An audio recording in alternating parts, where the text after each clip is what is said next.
Oi pessoal, tudo bem? Aqui estou eu de novo, dando sequência a esse resumão do reino animal, certo? Hoje nós vamos estudar sobre os platelmintos. Platelmintos significa vermes achatados.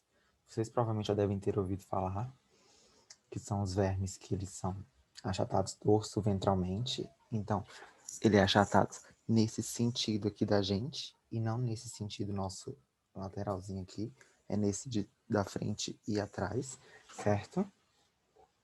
Eles aqui têm uma grande importância porque eles causam algumas doenças que as vestibulares e as provas podem cobrar. Vou falar um pouquinho sobre isso daqui a pouco, certo? Mas antes disso, vamos começar aqui entendendo os representantes. Eles também são divididos em três classes. Temos primeiro a classe dos turbelárias, que eles são animais aquáticos, podem ser marinhos, e também podem ser animais terrestres, só que para ser terrestres eles têm que viver em locais úmidos, certo? Eles são de vida livre. Vocês vão ver que aqui nesse grupo vão ter também animais que são parasitas, que vão causar as doenças, como eu falei para vocês. Na alimentação dessa classe aqui, a faringe que eles possuem, vocês vão ver na imagem, mas ela vai sair dessa boca e vai fazer a digestão com as suas enzimas fora da célula.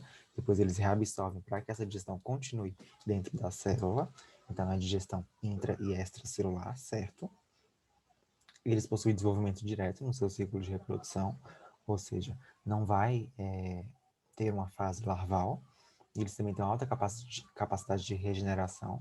Então aqui a gente já pode falar sobre reprodução assexuada, que eles se regeneram, a gente pode cortar um pedaço e ela vai se regenerar, certo? E como exemplo nós temos as planárias, como mostram aqui na imagem, elas são bem bonitinhas, em uma saída de campo da UNB da matéria de zoologia de invertebrados, a gente encontrou uma planariazinha perto de um riozinho na fazenda Água Limpa da UNB, certo? Mas basicamente, como é que é o corpo de uma planária? A planária, ela vai ter a cabeçazinha, nessa cabeça vão ter gânglios nervosos, aqui começa um processo de cefalização daquele sistema nervoso, está mais concentrado em um local só. Aqui está começando essa parte, vocês vão ver mais um pouquinho na imagem. Na outra que eu vou passar daqui a pouco, eles possuem ocelos. Aqui a gente tem que lembrar que não são olhos, porque não formam a visão, eles apenas conseguem captar a luminosidade do ambiente, eles são mais de locais úmidos, então eles preferem locais mais sombreados. A parte dorsal seria essa parte aqui de trás deles, e a parte ventral, essa parte da frente aqui, nossa, é a que fica no chão deles, onde eles auxiliam para essa movimentação, certo? Tem um poro genital para a fecundação, já que é uma fecundação cruzada. Eles se unem assim essas partezinhas de trás e fica trocando gametas entre eles, certo? Conhecendo um pouquinho sobre outra classe, depois a gente volta um pouco mais sobre as características do reino.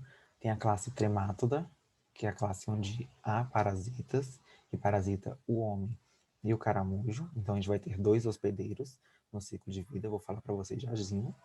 Eles apresentam dimorfismo sexual, vai ter o macho e a fêmea. O macho, ele tem um canal ginecóforo, que é onde a fêmea se abriga, e lá eles ficam fecundando e gerando ovos, e aí saindo e contaminando os locais, dependendo de onde a pessoa defeca, certo?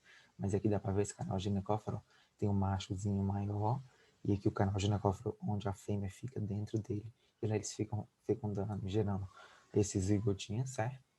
Como exemplo, nós temos o esquistossomo, que vai ser um vermezinho, certo?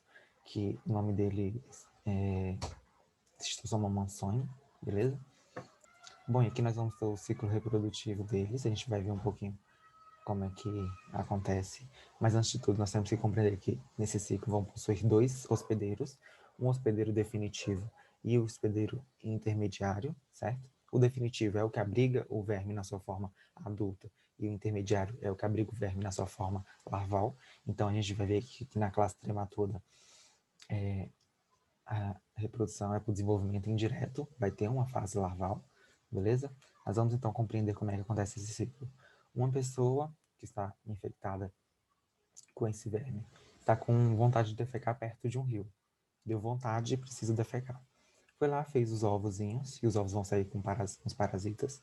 porque eles ficam no intestino, então, quando ela vai defecar, vai sair junto esses ovos. Nesses ovozinhos, nós vamos encontrar uma larva, que é o chamado miracídio. Então, tem um ovo com o miracídio. Esse miracídio, ele precisa de um hospedeiro para completar o seu ciclo. Então, ele vai infectar um caramujo, que é o caramujo Bionfalaria. Ele não infecta outro caramujo, é apenas esse Bionfalaria.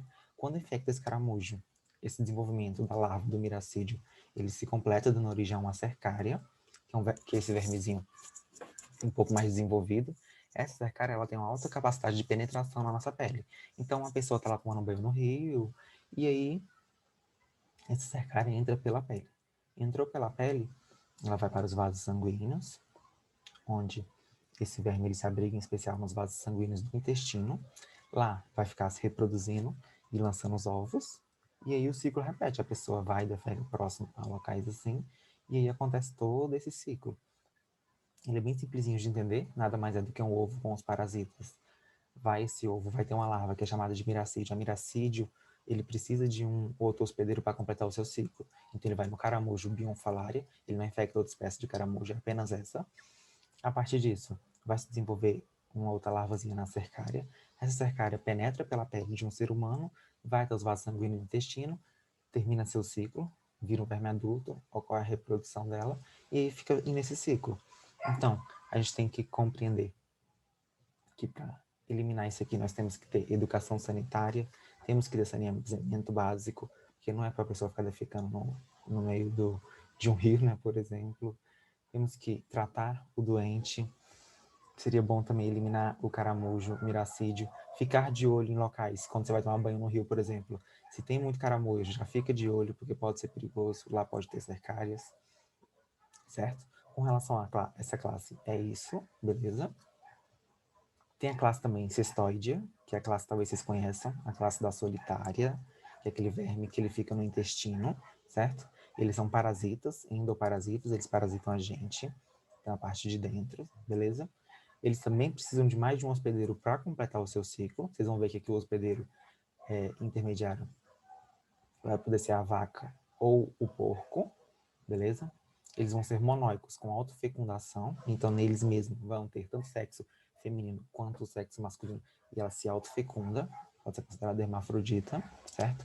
O corpo dela é dividido em escólex, colo e estróbilo. O escólex é essa região aqui, que seria a cabeça.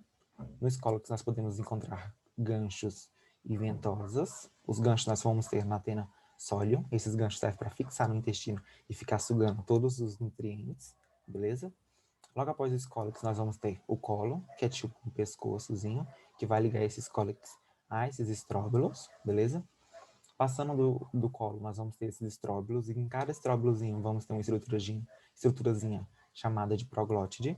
Na proglótide, nós vamos encontrar tanto o sistema masculino quanto o sistema feminino, e nela ela se autofecunda, e aí vai dar origem ao zigoto e a vários ovos. Aqui a gente vê, ó, uma proglótide cheia de ovos, com muitos ovos. E essas proglótides, quando são maduras, elas vão sendo eliminadas junto com as fezes. Então a gente vê de novo aqui, ó, que o vermelho vai sair junto com as fezes. Então quando a pessoa defecar, pode eliminar proglótides com os ovos. Tranquilo?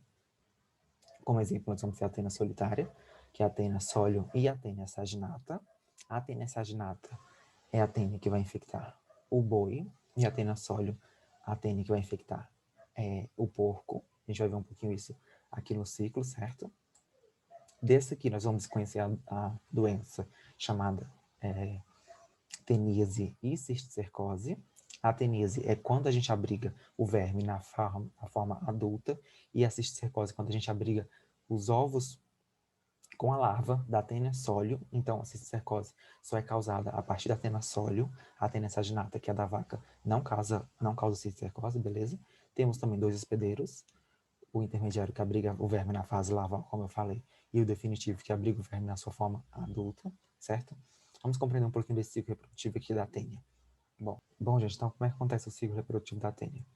Vai ter lá uma pessoazinha contaminada com a tênia vai estar fazendo autofecundação e aí vai começar a eliminar essas proglótides grávidas com os ovos. E aí a pessoa está perto, por exemplo, está numa fazenda e precisa defecar e não consegue chegar ao banheiro. Faz lá no mato, onde porcos e vacas se alimentam. Esse porco e essa vaca vai comer esses ovozinhos. Comendo esses ovos, eles vão estar contaminados, então vão ter a doença chamada cisticercose, certo? Isso é porque eles ingeriram os ovos da Athena solium. Desenvolveu aqui então com a cisticercose. Esses ovozinhos vão dar origem à larvazinha, que vai se abrigar nos músculos desses seres para completar o seu desenvolvimento. Se abrigando no músculo desses seres, a gente vai lá, vai se alimentar desse animal, pega, mata o animal, vai se alimentar da carne. Não feita a carne direito, não assa a carne direita, vai comer aquela carne mal passada, aquela carne sangrenta. A gente vai ingerir, então, a carne com os cisticercos, com a larvazinha, e essa larva vai se desenvolver no nosso intestino, vai dar origem a uma tênia adulta. Então, a gente está com a tenise, certo? Tendo a tenise, ela vai começar a se desenvolver, vai gerar ovos, e aí vai voltar esse ciclo novamente, beleza? Aqui também vale a gente ressaltar da cisticercose, que a gente também pode ser a cisticercose, então a gente pode ser o hospedeiro tanto definitivo quanto intermediário. Para a gente ter a cisticercose, a gente tem que ingerir os ovos da Taenia solium, certo? Ingerindo os ovos dessa Taenia solium, ela vai se abrigar no nosso corpo, pode ir para o cérebro, pode ir para os pulmões, e aí se desenvolve na gente, e a gente acaba tendo também a cisticercose. Então, a cisticercose não são só esses animais que podem ter, a gente também pode ter. A gente age como indivíduo hospedeiro e o indivíduo definitivo, beleza? Então, basicamente, a diferença da teníase para a cisticercose é que na teníase a gente ingere a larvazinha, já no processo de desenvolvimento para o verme adulto, e na cisticercose a gente ingere o ovo da Taenia solium, beleza? Essa é a diferença. É um ciclo bem simples, lembra muito o outro. Defeca, vai ter os ovos, ingere o ovo, desenvolve a cisticercose, ela vai geralmente para os músculos desses animais.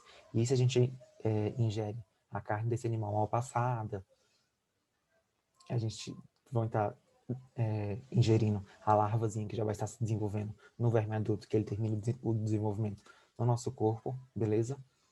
Já se a gente ingere o ovo, a gente vai ter a cisticercose. E para prevenir isso, limpar sempre os alimentos quando for ingerir muito bem. Não comer carne muito mal passada, sempre bom se assar mais, porque aí vai matar esse vermezinho. Educação sanitária, saneamento básico, são todas medidas que auxiliam no processo de não continuação desse ciclo desse verme, beleza? Passando então, vamos compreender um pouquinho sobre o habitat e a estrutura deles. O habitat deles, eles vão ser aquáticos, como eu também falei, podem ser terrestres, de terra úmida. São parasitas de vertebrados e invertebrados, podem parasitar os dois. Aqui a gente vê uma tênia, ela é muito grande, ela pode chegar a 6 metros no nosso intestino, vive lá sozinha, tranquilamente, só sugando nossos nutrientes e se autofecundando. Com relação à estrutura que eu falei para vocês mais atrás um pouquinho, eles vão ter o corpo achatado dorso ventralmente, então é nessa região aqui que eu falei para vocês, eles são achatados, certo? Aqui surge também a simetria bilateral, vocês viram que nos quinidários não tinha essa simetria bilateral. A simetria bilateral nada mais é do que se você fazer um plano de corte, vai ser igual desse lado e desse lado, são dois lados simétricos. Eles são triblásticos, então vai surgir o terceiro folheto embrionário, mas eles vão ser acelomados, não vai ter essa cavidade ainda abrigando os órgãos. Isso também explica eles serem o corpo achatado, né? Se eles são triblásticos, vai sumir o quê? Vai surgir o quê? O mesoderma, beleza? Eles apresentam uma célula flama, que ela é extremamente importante no processo de eliminação de excreção. Então, aqui o sistema excretor já começa a ser um pouco mais desenvolvido. Eles são chamados de protonefrídeos, e vocês vão ver ao longo de cada aula a evolução um pouquinho desses nefrídeos até chegar ao nosso, certo? São protonefrídeos, primeiro nefrídeos, eles não têm tanta eficiência quanto o nosso, por exemplo, atualmente, certo? Nesses protonefrídeos vão ter dois tipos de célula, que podem ser a célula flama ou os selenócitos. Elas são duas bolinhas, assim, onde tem essas células, que elas vão ter cílios sacudindo para eliminar a excreta desses seres, certo? Então, aqui na cabeça a gente vai ter os océlulos, são bem pequenininhos, fotorreceptores, eles captam mais a luminosidade. Tem os gânglios cerebrais, que eu falei para vocês, então começa a surgir mais uma cefalização, certo? Não é uma cefalização ainda, mas começa a acontecer uma cefalização. Desses gânglios nervosos vão se estender cordões nervosos por todo o corpo desse ser, que eles se interligam, ó, para que a gente consiga ter mais, para que eles, né, consigam ter mais a percepção das coisas. Tem uma cavidade gastrovascular, que é a do meio. Aqui é a porção ventral do corpo, que vai ter a boca e a faringe... E a faringe tubular. Como eu falei para vocês, que eles projetam essa faringe para correr a digestão extra e depois retoma essa faringe para correr a digestão intracelular, certo? Os cordões nervosos, certo? Temos também aqui os sistemas. Vai continuar tendo o sistema digestório, mas ele vai ser incompleto, só vai ter a boca, não tem um ânus ainda. É uma digestão extracelular e intracelular, tranquilo. Surge aqui o sistema nervoso ganglionar ventral, vocês viram que já modifica um pouco, não é mais difuso. Tem um sistema reprodutor de forma sexuada ou assexuada, vocês viram a regeneração e aqui se autofecundando, a fecundação dizendo cruzado. Sistema excretor, nós vamos ter a célula flama, que são células de batimento para eliminar a amônia desses seres. A respiração continua sendo por difusão, tal como o sistema circulatório, ainda não foi desenvolvido, certo? Basicamente, sobre eles é isso. A próxima aulazinha vai ser sobre nematelmintos. E eu continuo dando sequência a essas aulas, beleza? Qualquer dúvida pode entrar em contato, vou estar aqui à disposição. No mais, um beijo e um abraço. Tchau, tchau.